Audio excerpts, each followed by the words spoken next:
ini kan kebetulan maaf kata ya, saya kritik ini untuk Surakarta dan KIP Jawa Tengah. Ada indikasi kita dihalang-halangin, ada indikasi kita dihambat. Ya, makanya bayangkan coba, mereka hanya mengasih seperti ini, diminta yang tim kita waktu itu, tim Akui yang dipimpin oleh Dr. M. Taufik, meminta ijazah tahun 2005 dan 2010, yang diberikan begini, yang nggak jelas buram dan hanya tahun 2010 menurut saya, nggak dikasih tahu sama nggak apa-apa nih, pegang mic. Nggak apa-apa. Nggak apa-apa. Bapak 3, 2, 1, roll. Baik, terima kasih. Ini pernyataan persingkat ya terkait putusan Komisi Informasi Pusat nomor 074 tahun 2005, tepatnya 13 hari yang lalu 14 hari yang lalu. Jadi Assalamualaikum, salam sejahtera, Om Swastiastu, Namo Buddhaya, salam kebajikan dan selamat siang untuk semua pemirsa ya, dimanapun berada, terutama publik ya.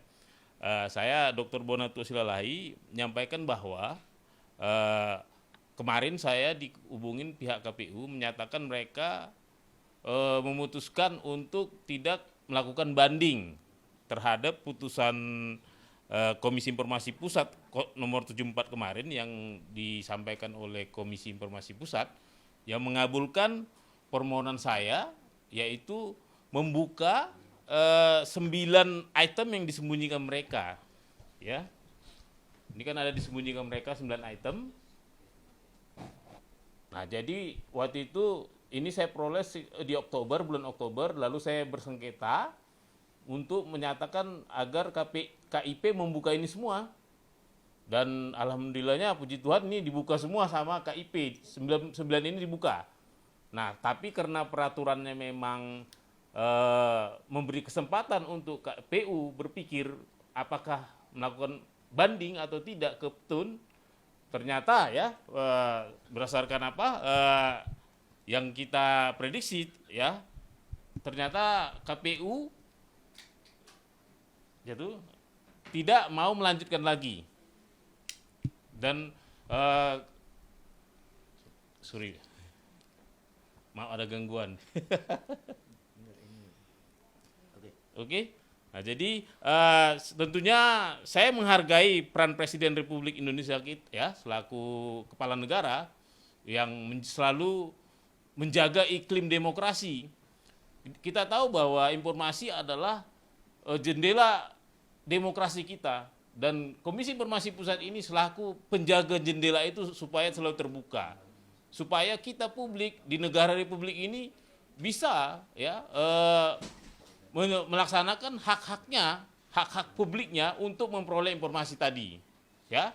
Berikutnya saya juga memberikan apresiasi ya kepada Majelis Komisioner Informasi Pusat, yaitu Pak Handoko Agung Saputro selaku ketua waktu itu ya, ketua Komisi Informasi Pusat yang memimpin sidang ya, dan juga Pak Syawaludin serta Pak Gede Narayana yang telah menegakkan mandat konstitusi secara tegas dan independen. Tentunya kita sangat mengapresiasi bahwa mereka meskipun pada prinsipnya informasi di setiap lembaga publik adalah terbuka, namun bisa dikecualikan secara terbatas. Nah, para komisioner ini bisa dengan jeli melihat bahwa 9 item yang saya minta, yaitu 3 tanda tangan, yaitu tanda tangan rektor dan tanda tangan dekan yang menandatangani ijazah, dan 1 tanda tangan dekan yang melegalisir serta tanggal dia melegalisir itu ternyata tidak boleh dikecualikan, alias tidak boleh dihitam-hitamin seperti ini ya. Nah, ini nanti minggu depan saya sudah berkomunikasi dengan KPU ya. KPU tadinya mau bila besok ya, tapi ternyata mereka belum ready. Jadi saya minta reschedule di hari Kamis, minggu depan. Kita tunggu nanti kemenangan publik berikutnya. Saya akan janji bahwa saya akan undang pers, semua kita, para YouTuber, para pemerhati informasi publik, aktivis informasi publik, para YouTuber ya, dan semua yang berkepentingan terhadap keterbukaannya informasi publik ini, seperti termasuk para peneliti grup RRT ya, dan juga para tersangka yang di Polda akan bisa menggunakan informasi yang terbuka tadi. Seperti itu. Untuk berikutnya saya juga kepada KPU RI saya kembali mengapresiasi sikap kooperatifnya sebagai badan publik yang mengutamakan kepentingan masyarakat dan memastikan anggaran negara tidak digunakan untuk menghalangi hak publik. Jadi dengan ini kalimat yang saya pernah ucapkan, jangan sampai KPU menggunakan dana publik melawan publik, itu tidak terjadi, dan saya sangat menghargai itu. Terima kasih juga kepada para pendukung keterbukaan informasi publik, ya, termasuk Dr. Roy Suryo dan peneliti lainnya, ada Bang Rismon, ada Dr. Tifa, dan juga tersangka 3 orang lagi sisanya. Semoga dengan terbukanya ini semua, ya, mereka lebih leluasa meneliti, ya. Saya juga berterima kasih kepada Sentana TV, ya, khusus Sentana TV, karena memang pada awalnya mereka menemani saya dengan kerja-kerja jurnalistiknya. Mereka menemani saya sampai ke mana itu? Ke Semarang, ya, Jawa Tengah, ke sini juga pertama-tama, ya, menemani kita DKI, dan selalu mengedukasi publik bahwa betapa pentingnya namanya keterbukaan informasi publik. Bahkan banyak sekarang, ya, Mike, ya, Bang Mike, di Jawa Tengah kita ketemu orang yang merasa bersyukur dengan video-video kita. Ya.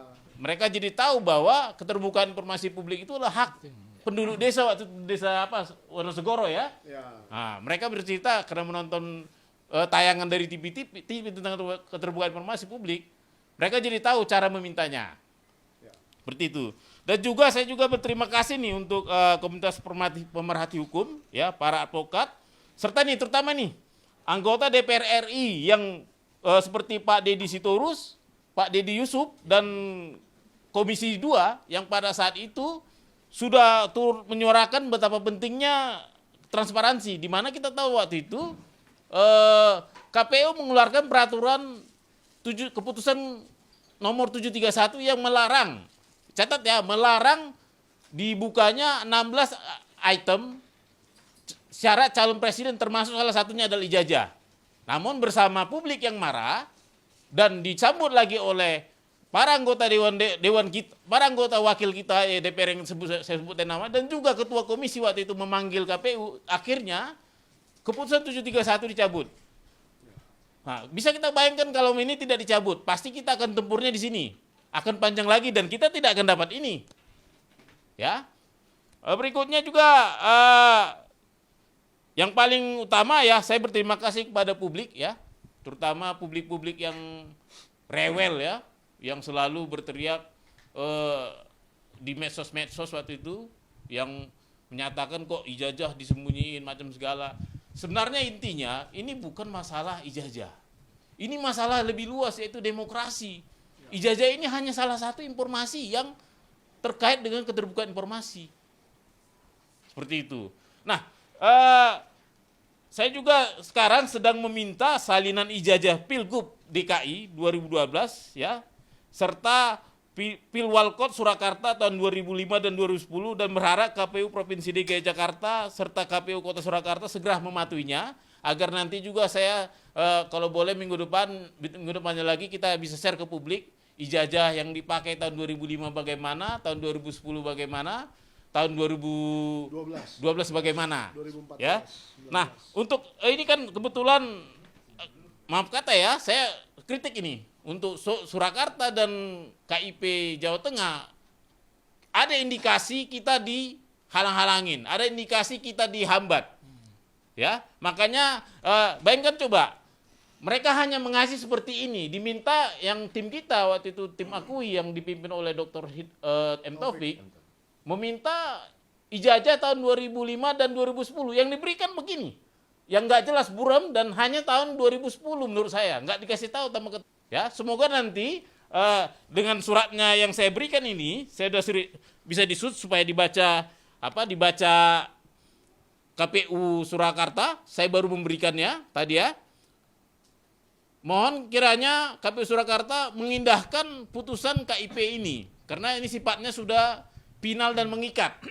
Artinya KPU dimanapun di seluruh Indonesia harus mengikuti putusan-putusan yang ada di putusan KIP nomor 74 tadi.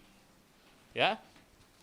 Dan ini sebagai saksinya Bang Mike mungkin mau membicarakan bagaimana hambatan-hambatan yang kita terima baik di KPU Surakarta maupun di sidang Komisi Informasi Provinsi Jawa Tengah. Silakan Bang Mike. Oh iya. Mungkin pertama saya dari awal dulu Pak Wona ya. Ya. Baru nanti Subscribe, share, like, and comment. Subscribe, share, like, and comment. Subscribe, share, like, and comment. Subscribe, share, like, and comment. Subscribe, share, like, and comment.